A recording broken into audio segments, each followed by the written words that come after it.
Rise and shine mga ka-RSP. Kaya eto ang mga gabay, patnubay, palala at prediksyon ni Master Hans Kua para ngayong araw ng Thursday, May 22, 2025. Sabihin na natin.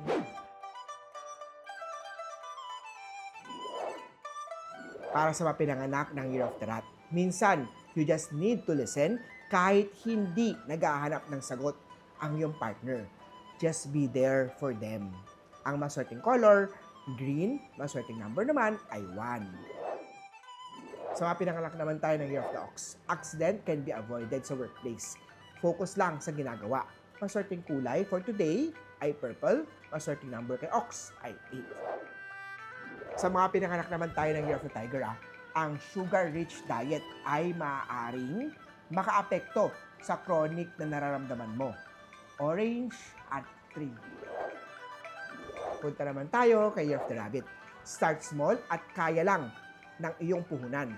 Maniwala ka sa kasabihan ng dream big, start small.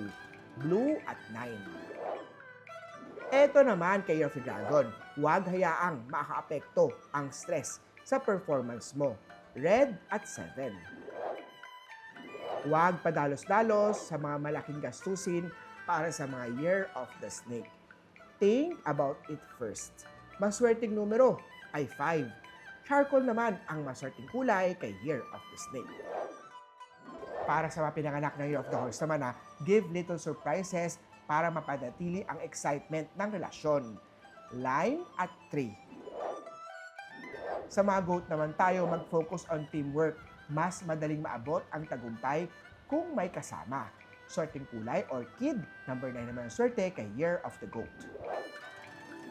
Kayong mga Year of the Monkey naman, iwasan ang fast food at mas piliin ang lutong bahay. Coral at 6. Sa mga rooster naman, makakatulong ang pagiging organized sa pagpapabilis ng trabaho. Gray at 8. Para naman sa mga Year of the Dog, huwag mangutang kung hindi mo naman kinakailangan. Pumpkin ang maswerteng kulay at number 3 naman ang swerteng number ngayong araw para sa Year of the Dog. At sa mga pinanganak ng Year of the Pig naman, forgiveness is the key sa pagpapagaang ng loob. Isa ito sa nagpapalakas sa relasyon nyo. Maswerteng number ay 7, maswerteng color naman ay copper. Muli po, ito po yung mga gabay, patnubay, palala at prediction lamang ni Master Hans Kua. Nasa inyong mga kamay, nasa lalay ang inyong tagumpay. Kaya always be positive at i-claim ang mga swerte, mga ka-RSP.